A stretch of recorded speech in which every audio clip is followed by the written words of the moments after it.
Why do you think non-violent communication is worth learning for somebody who doesn't know what it is? You take your time and think about it. You don't have to. Someone who doesn't know what it is, yeah, why would they start on this path of learning NVC, which is something that takes time to learn? I think I can say for myself that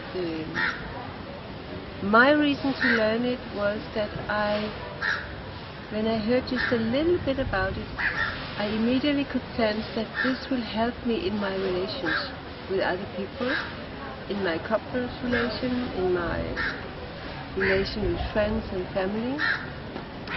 And another thing that it touched in me immediately was that it gave me hope, like hope that I would ever be understood and that I could understand other people.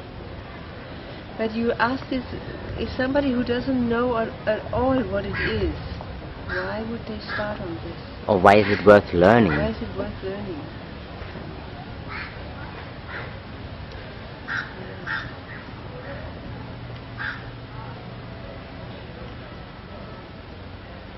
I think it's worth learning because it has some components of speeding up my personal development, like getting to know who I am, and it's helping me so much in my contact with other people. It's helping me to be honest without criticizing. It's helping me to hear openly what other people are experiencing without taking responsibility for the other person's feeling, but being able to be in contact and dialogue about it. Why would you say that it is worth learning for somebody living in Sri Lanka? Oh, I think it's people in Sri Lanka, like people everywhere, would love to have a way of discussing like difficult topics with their dear ones. And I think here in Sri Lanka, like everywhere, there's a lot of dialogue between children, teenagers and parents that doesn't go the way people would like it.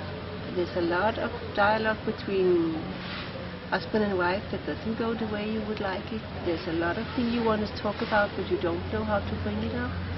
There are a lot of situations where you'd like to know something about other people. Like, what happened to your son? Your son was a very dear friend of our son and now he committed suicide. Can you please help us understand what happened?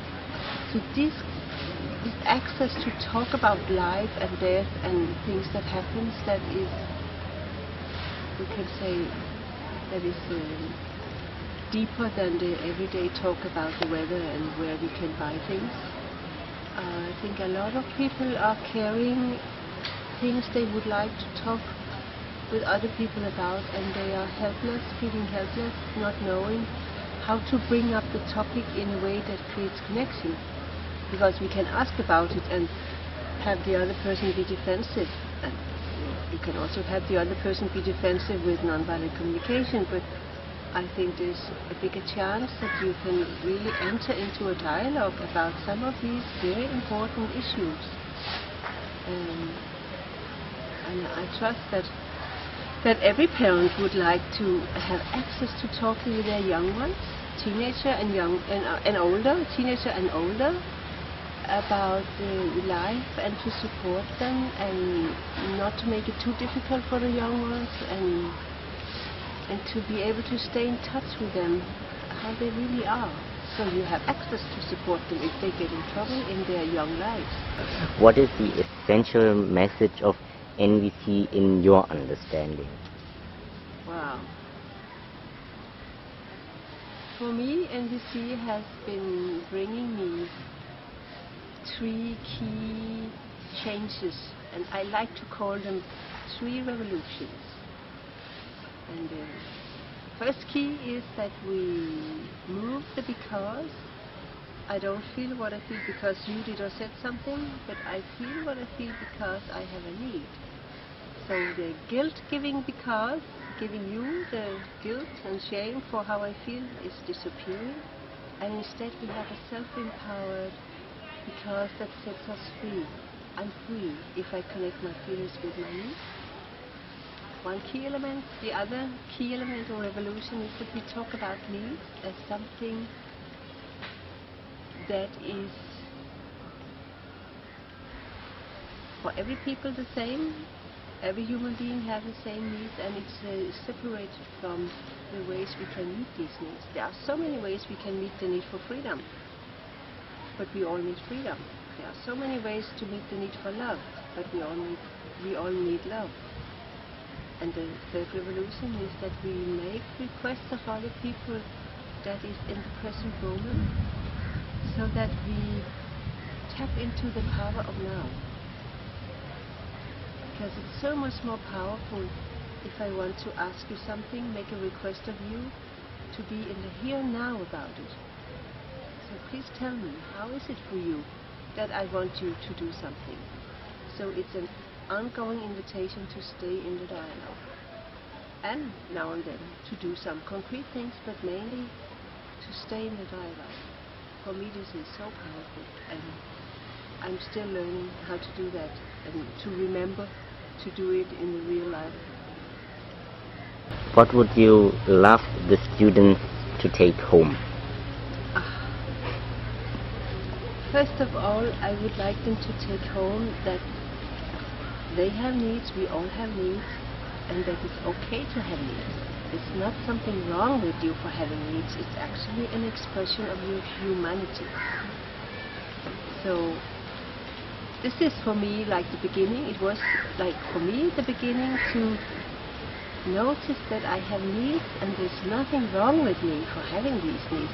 Rather the opposite. It's life-giving and enriching and empowering me to be more and more in contact with my needs. So if the only thing they take home, or if they take only one thing home, I hope they will remember that we all have needs, and that is a very okay part of life. It's not only okay, it's life itself, expressing itself through the needs in me. So when I have some needs bubbling up, calling for my attention, it's actually life calling me. And some other things like remembering that if I have a conflict, I would like to understand everyone involved, and that the ending be okay and satisfying for everyone, because if it's not satisfying for one of the people in the conflict, it will come up again and again and again. And that we need self-empathy before we can maybe have empathy for some people who are angry with us, or that we can say help. If I am stuck in my communication, I can ask people around me, please help me deal with this conflict, because I don't know what to do with it. And that's another very dear part for me, that I don't expect of myself to be able to solve everything and every relation and every dialogue on my own. I can ask somebody to say help me. And what do you understand or mean if you say self-empathy or empathy? What is it about? That I take time to understand why something is important for me, if I'm having strong feelings, being upset about something, being angry about something, that I take the time to find out what needs of mine are unfulfilled in this situation. So giving this attention to myself, I call self-empathy, listening to my own feelings and needs, and to come to this part in my life instead of thinking that others should be different. So I come home, connect with me, self-empathy.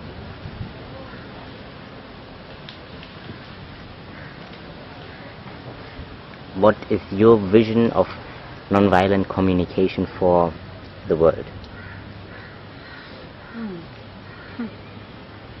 My vision is that it becomes something that we offer to all our young ones to study during the years they go to school, so that they learn to read and write and do arithmetic and a lot of other things, and they learn how to connect with themselves and with other people in a compassionate way. And my goal is to have peace in the world. And I set a goal that I would like to have peace in the world in 20 years, and it's now 3 years ago, so there's 17 more years to go. And by that time, I hope that the next generation have learned so much about appreciating diversity, understanding conflicts as a chance to learn something new and to grow together, and that maybe they even could have some appetite for conflict, to say, yeah, I have a conflict with my friend. Let's see how we can be creative together and invent something new that none of us knew before. So every conflict is a chance to be creative. That's the message I would like all young ones to get, from kindergarten, in school and onwards, to have an ongoing training in this. Can you please give me that? Yes. Sure, we make this film and that will happen. Of course. Only 17 more years. Yeah. Before it was 20, now it's just even... Yeah, but I think with the last 3 years, really a lot has happened. I'm so hopeful when I look around and see how many places people are now studying nonviolent communication, how many places people are reading books, finding out about it, helping each other, and creating projects and creating practice groups and working together to create the world we want to live in. I'm so hopeful when I look at what happened the last 3 years. And I think 7 years is an okay time to bring peace in the world. What did I say? 17. I think 17 years is an okay time.